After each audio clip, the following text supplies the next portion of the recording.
Ça va être très long. Ça va être super long. Mais en fait, j'ai regardé ton bâton, c'est pour ça. Lequel? Allez. Moi, le bâton.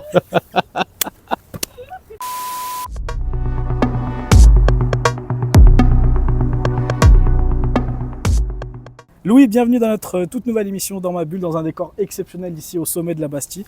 Et t'es bien équipé aujourd'hui. Hein. Ouais, en fait, je suis monté. T'as vu, on est green, on est monté à pied.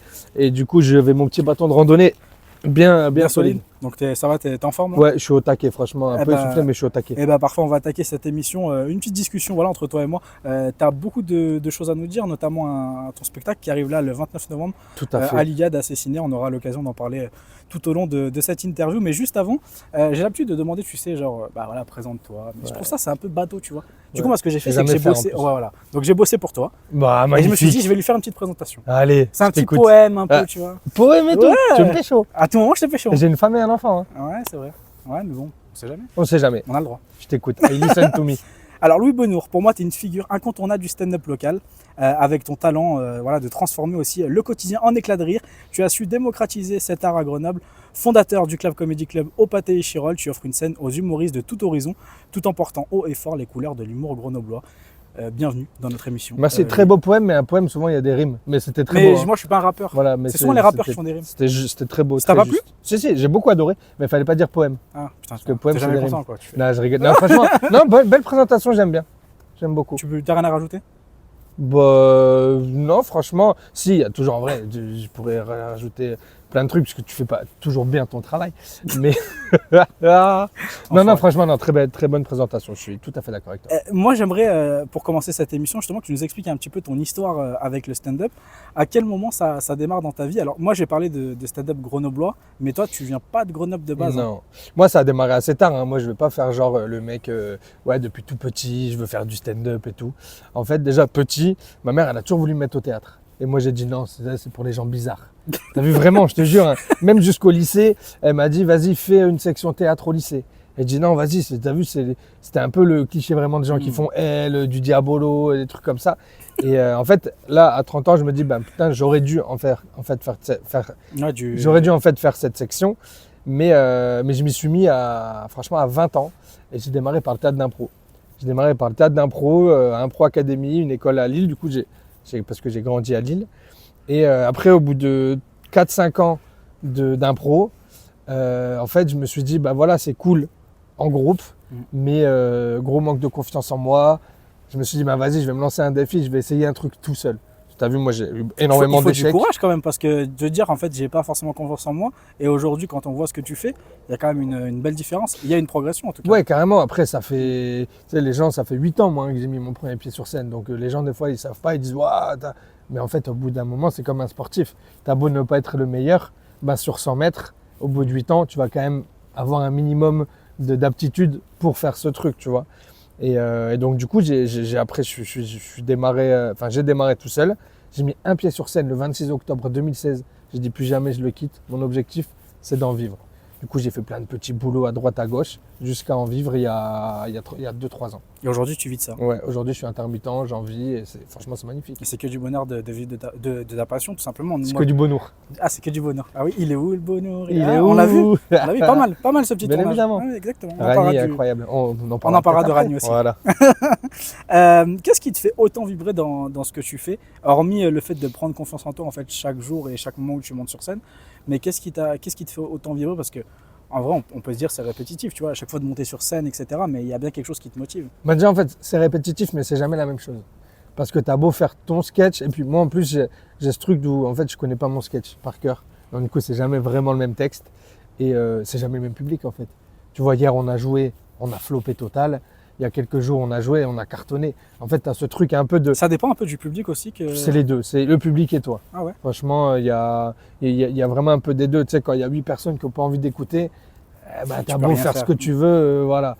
Mais après, à côté de ça, tu as aussi toi dans l'énergie dans laquelle tu es. Si tu es fatigué, si tu as passé une bonne journée, tout ça, il faut réussir à switcher un petit peu et te dire, voilà, maintenant c'est mon taf, je suis dans mon sketch et réussir à faire des blagues. Mais non, en fait, c'est vraiment ce bonheur qu'on me procure aux gens. Et moi, j'ai un truc, c'était en 2018, je crois, quand j'étais encore à Lille. On fait une scène ouverte et tous les humoristes, on attend après le spectacle. Et il y a une dame, elle parle pas à moi spécialement, elle parle à tout le monde. Et elle nous dit merci en pleurs. On se demande ce qui se passe. Et elle nous dit, ça fait 10 ans que je suis en dépression. Je suis sorti pour la première fois voir un spectacle d'humour. Et grâce à vous, je vais mieux.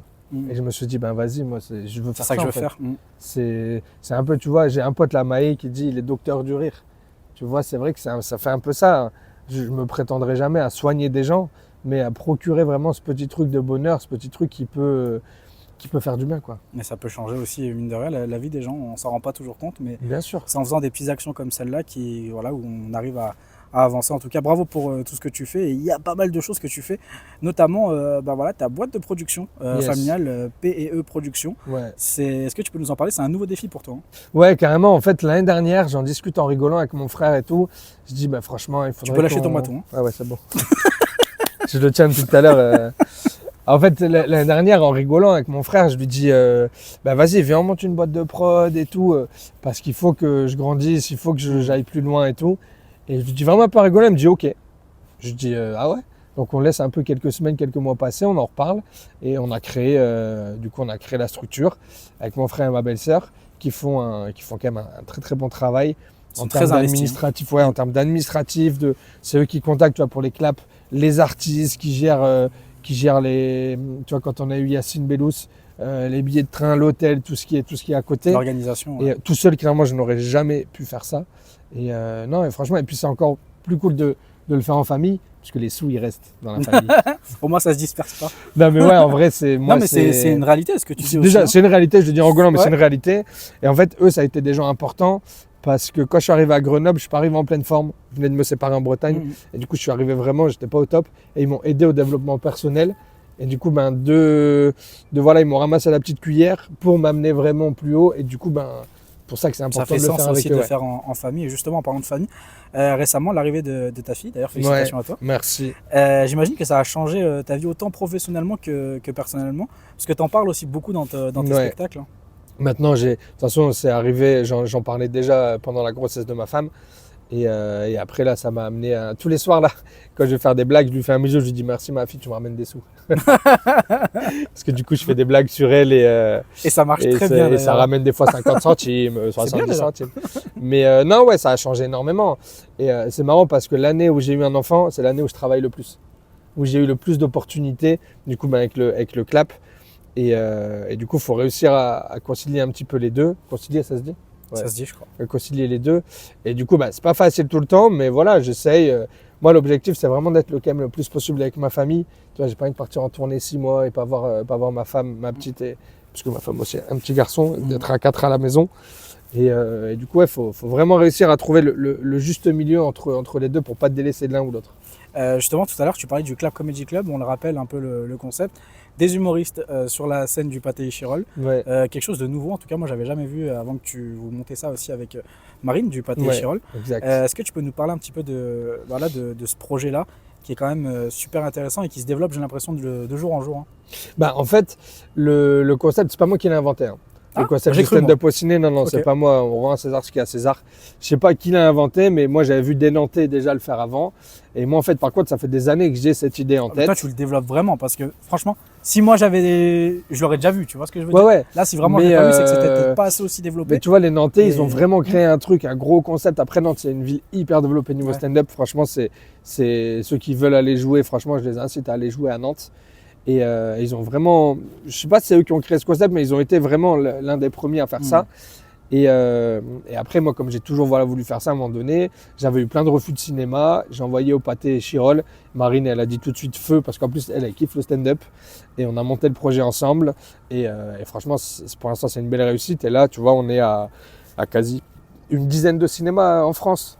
C'est énorme. Avec qui on bosse. Donc ouais, franchement, c'est une petite fierté aussi de se dire que le bébé à Échirol, il a bien grandi, il a bien évolué et que du coup les autres veulent aussi, ça se développe, veulent aussi faire ça, quoi. Et puis ce qu'il y a, c'est que toi aussi tu as un positionnement aussi assez spécial, c'est que tu joues sur scène, en même temps tu t'occupes de leur gars. Ouais. C'est quand même pas facile. C'est hyper stressant, je te dis la vérité. Moi là, cette année, j'ai pas beaucoup joué en tant qu'invité ou on m'invite sur un plateau parce que j'ai pas le temps. Mais quand on m'invite, je suis hyper content parce que j'ai rien à gérer. Je stresse quasi pas. Alors que quand tu gères, là tu vois, je te donne l'exemple du clap, tu dois vouloir que le public soit content, les artistes soient contents, ils soient bien accueillis, que toi tu fasses un bon passage, qu'ils fassent un bon. Il y a Ça fait tellement beaucoup de de choses qui paramètres rentrent en compte. Ouais. qui fait que du coup, et puis moi je suis un grand stressé et angoissé aussi dans la vie. Donc du coup, c'est des trucs qui font que voilà, c'est stressant. Et bon, à la fin, par contre, tu es encore plus fier parce que du coup, tout s'est bien passé, tout le monde est content. Mais ouais, c'est vrai que c'est d'avoir la double casquette humoriste et producteur, c'est vrai que c'est pas toujours facile. C'est très bien, hein, mais c'est pas toujours facile. D'habitude, en tout cas nous, on a l'habitude de te voir avec pas mal de monde, mais là, petit instant promo, tu joues ton spectacle Caméléon, Ouais, assassiné à l'Iliade. Là, tu seras pour le coup tout seul avec Yes. Abdelrani en première partie. tout à fait. 300 personnes, Ouais. gros événement, c'est ton spectacle. Yes. C'est pas le même enjeu quand même. Non, là, c'est un gros défi que je me suis donné. On a beaucoup réfléchi avec mon frère et ma belle-sœur à faire cette date. En fait, on s'est dit, en 2 ans, j'ai rempli 4 fois la basse-cour à 90 personnes. Donc, je me suis dit, bon, on va tenter le truc sans aucune prétention. On se dit, si on n'arrive même pas à faire complet, mais à faire une belle salle, on est content. Et du coup, on verra. Mais ouais, c'est vraiment un gros défi. C'est mon gros défi. Moi, je dis, c'est mon zénith. Vraiment, c'est mon gros défi de l'année. Donc ouais, on verra là.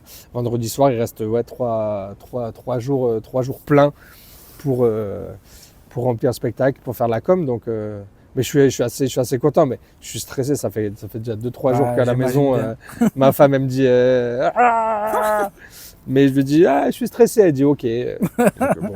Et puis il y aura pas mal de surprises, on dit rien, mais en tout cas, Ouais, il va se passer des choses. Hein. carrément. Donc n'hésitez pas à prendre vos places, les amis. Bien On évidemment. peut retrouver ça sur ton Instagram. Ouais, sur mon Insta, sur Billet Réduc directement aussi en tapant Louis Bonnour Caméléon. Voilà. Yes. Avant de clôturer cette interview, le stand-up grenoblois. Ouais. J'aimerais en parler quand même avec toi parce que tu es aussi là pour ça. Quelle vision tu portes sur ce qui se passe ici, à Grenoble? Est-ce que tu trouves que c'est un milieu un peu compliqué comme la musique où des fois on peut dire c'est un milieu de requins, etc. Tu vois? Ouais, après, c'est compliqué un peu à dire parce qu'en vrai, à Grenoble, il y a plein d'entités différentes. Moi, j'ai toujours tendu la main à tout le monde. Je parle de tout le monde. Tu vois, moi, je me souviens, j'étais à Nice et je disais, le QG Comedy Club, le plateau de Salima, c'est le meilleur plateau de Grenoble. Et les mecs étaient surpris qu'un mec qui ait des plateaux dise qu'un autre plateau que le sien soit le meilleur. Mais en fait, je me suis toujours dit, moi, j'ai toujours été objectif et réaliste dans le sens où, en fait, ça sert à rien de dire c'est moi le meilleur, c'est moi qui fais mieux. On s'en fout en fait. Là, en fait, l'idée, c'est vraiment juste de se tendre un peu la main, de se faire un peu des passes pour essayer de développer, de démocratiser le stand-up à Grenoble. Après, voilà, les gens font ce qu'ils veulent. Moi, je fonctionne comme ça. Et T'es je beaucoup me dans dis le qu'un jour, partage en fait. je me dis qu'un jour, ça va payer. Tu vois, je tends des mains, je prends des gifles, je retends la main et je tendrai la main tout le temps en fait. Parce que c'est comme ça que j'ai été éduqué, c'est comme ça que je fonctionne aussi. Toi, tu le disais, ça fait 2 ans maintenant que tu es ici Ouais. à Grenoble. Et là, comme je te disais, on est au-dessus de la Bastille. On peut regarder d'ailleurs. Hein. Attends, on n'est pas là pour rien non plus. Hein. Franchement, en vrai de On vrai, n'est pas monté à pied pour rien. Non. En fait, on est monté en voiture. Fallait pas le dire. C'est pas grave. Ça sera coupé au montage. Ça sera coupé au montage. Du coup, quand tu vois comme ça. Moi, j'habite là-bas. C'est vrai? Où? Là-bas. Attends, je vais me faire un torticolis. Là-bas, tu vois, on voit la MC2, le bâtiment de la MC2 du Ouais. conservatoire, j'habite là-bas. C'était pas ma question. Hein, mais... Ah, ok. Justement, ça fait 2 ans que tu es ici. Quelle image tu vois un peu de Grenoble? Hormis qu'effectivement, bon, il se passe des choses négatives, mais je pense Moi, que je dans le toutes les vois villes, en âpre, fait. ça. En vrai de vrai, Ouais. je trouve on en fait tout un plat. Après, il se passe ce qui se passe, hein, c'est sûr. Mais moi, je le vois pas. Moi, je vois une ville, je vois une ville qui est vachement développée niveau culturel, niveau sportif. Et moi, je kiffe. J'ai des copains qui sont venus, ils m'ont dit putain, ça m'angoisse d'avoir des montagnes tout autour. Tu sais, il y en a pas mal qui disent ça. Ah, la fameuse cuvette Et, moi, en fait, grenobloise, je on dit, kiffe. ouais, on a Moi, envie de- peu importe où je suis dans Grenoble, je vois un bout de montagne, je kiffe. Et je sais que moi, j'aime beaucoup skier.